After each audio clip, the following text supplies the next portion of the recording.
X-Tudo Caboquinho, com Orlando Câmara.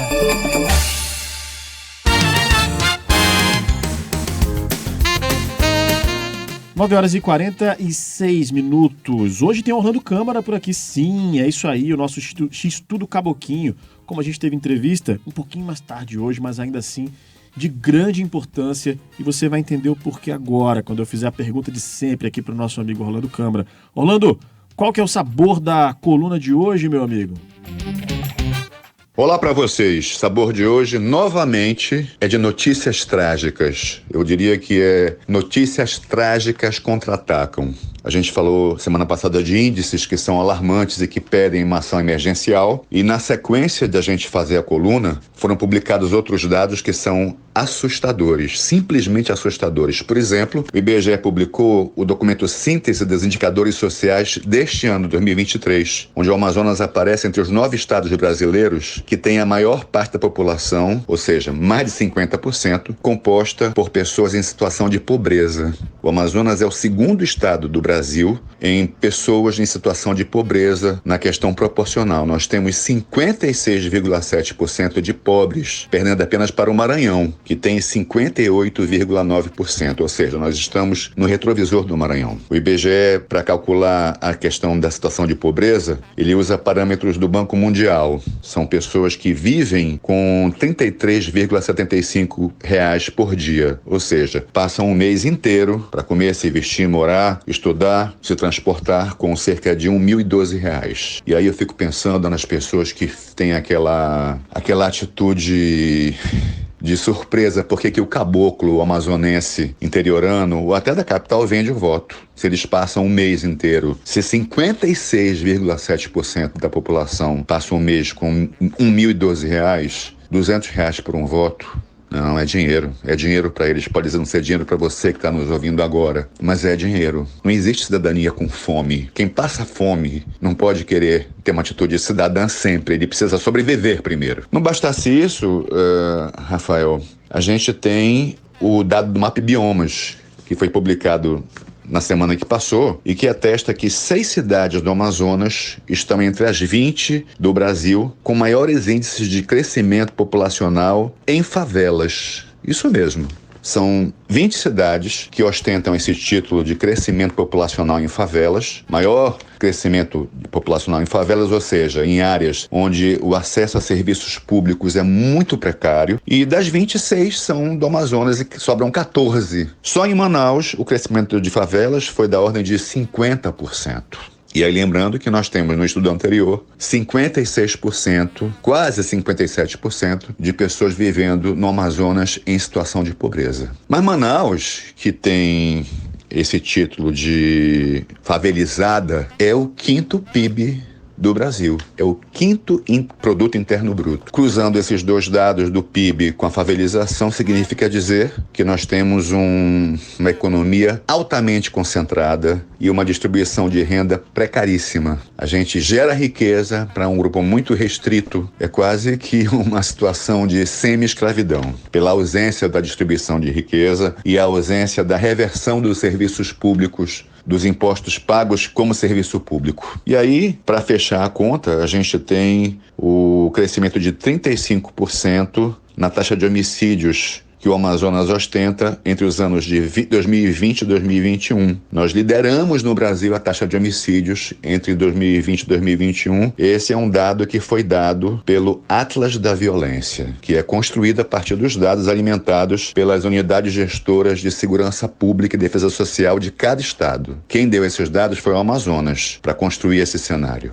Vamos lá, situação de pobreza, favelização e violência. Em situações críticas, eu não posso achar que a gente assista a isso de braços cruzados e vai achar que ações que sempre foram feitas vão resolver o assunto, que respostas antigas vão responder a essas demandas novas. Esses problemas da favelização, do empobrecimento da população e do crescimento da violência, eles não são problemas que surgiram em um ano, eles foram construídos. Nós precisamos de um plano emergencial que tenha o cidadão como foco principal. Eu assisto muita gente usar a unidade da geração de riqueza ou a unidade do crescimento econômico, mas aqui esses dados questionam, ok, crescimento econômico, para quem? Porque esse crescimento econômico, os sucessivos recordes que foram batidos pela Zona Franca de Manaus em faturamento, eles não estão sendo revertidos à população como benefício social do acesso à saúde, à educação, à moradia, à segurança.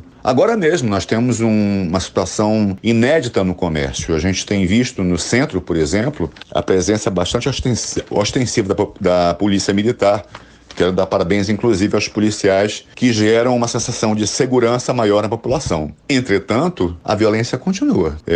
Você chega em algumas ruas e o vendedor não deixa você levar a mercadoria ao carro. Ele leva, porque ele conhece a malandragem. Essa malandragem se repete. Nós somos reféns de tudo isso. Nós estamos encerrando o ano de 2023, que foi um ano muito difícil para a Amazônia, enquanto a Amazônia, alguns desses dados não são exclusivos do Amazonas. E eu confesso a vocês que, Rafa e Jenny, a vontade é de chorar. O que vai ser feito em favor da população? Me pergunto muito isso. E eu queria encerrar a coluna de hoje com essa pergunta. O que será feito pelo cidadão amazonense para mudar esse cenário que cada dia mais parece terrível e desastroso? Que a gente tenha uma semana de sabedoria e atitude e coragem para agir. Bom dia para vocês, Paula, Jenny e Rafael.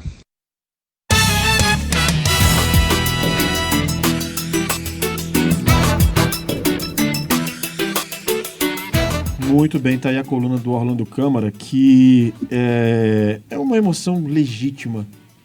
Queria dizer aqui com vocês, comentar com vocês, aqui com os ouvintes também, porque de fato, né, é um questionamento muito importante.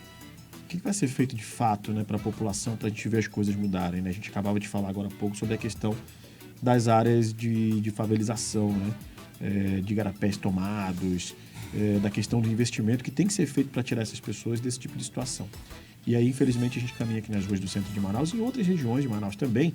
E é muito triste ver a situação de tanta gente passando por dificuldade. E dificuldade séria mesmo. E é aquilo que você falou, Paulo. Tem um investimento que tem que ser feito. É preciso que um investimento seja feito, seja realizado, para que nós tenhamos esse combate à miséria. Porque, infelizmente, a gente vê aqui a nossa região entrando nesse mapa da miséria cada vez mais. E isso aí é uma coisa que não pode acontecer. Porque se deixar de perder de mão agora, perder o controle agora, é muito difícil de voltar depois.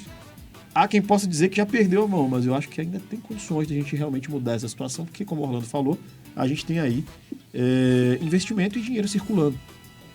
É realmente a distribuição da renda ali, né? E aí a gente vai lembrar daquilo que você falou, né, Paula, de projetos sociais de distribuição de renda que são super importantes e são muito criticados por quem diz que é esmola, que é isso aqui, isso é aquilo, enfim. A gente tem que encarar a realidade como ela é. E, infelizmente, a realidade tem mostrado uma situação muito difícil. E isso não só aqui no Amazonas, né? Mas em todo o país. Rafael, a gente precisa lembrar que nós estamos vindo de 2 governos que, de alguma forma, demonizavam o trabalhador e seus direitos. Tanto que, no governo de Michel Temer e de Jair Bolsonaro, o trabalhador perdeu muitos direitos. Aí veio aquele modelo de MEI que não garante esses direitos.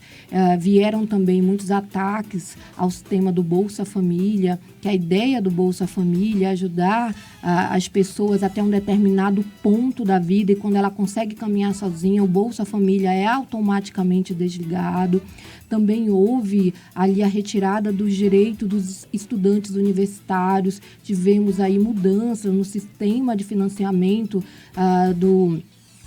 das mensalidades de universidade, que nós tínhamos ali muito pujante com o FIES, que além de ajudar o estudante, né, movimentava a economia. Então, nós viemos de 2 governos que que o trabalhador assalariado perdeu muitos direitos e voltamos para o mapa da fome e a gente tem que lembrar isso, porque não é uma questão de ideologia, é uma questão de política econômica, porque os outros governos, eles demonizavam o trabalhador assalariado e retiraram, eu repito isso, direitos deles. E isso não é bom para a economia, porque se o trabalhador assalariado ele não tem condição de comprar, paralisa uma economia, e isso nós tivemos exemplo com a recessão. Claro, tivemos pandemia, mas antes da pandemia a gente já passava por uma recessão. com inflações de casa de 2 dígitos. E agora a gente, inclusive citando Zona Azul, lembrou que nós estamos com uma inflação de 4,68%. Isso há 1 ano e há 2 anos era inacreditável, porque a gente passava de 10% no acumulado. Então, tudo isso contribui para essa favelização, para o aumento da miséria e também das pessoas em situação de rua. É importante a gente, primeiro, trabalhar a economia para poder dar oportunidade para essas pessoas. E o Orlando Câmara, quando ele fala de uma forma muito emocionada, mas ele traz dados, traz história, traz retrospectos que de fato faz a gente refletir sobre isso. Mas tudo passa por política. Quem não gosta de política tem que passar a gostar, sabe? E isso é um pouco até revoltante para a gente que lida todo dia com isso. Você tem que passar a gostar porque isso muda a sua vida e muda quem você vai escolher. Então, é importante que a gente tenha governantes que se voltem para a massa. Então, só para finalizar esse assunto, porque eu até comentei aqui dos bastidores, eu acho a abordagem do Orlando Câmara muito difícil, muito complexa, mas dentro da emoção a gente se envolve na coluna dele de tal forma que não tem como nós não comentarmos. Então, fica essa reflexão que se acaba com a pobreza se a gente tem políticos que de fato têm um interesse em acabar com a pobreza.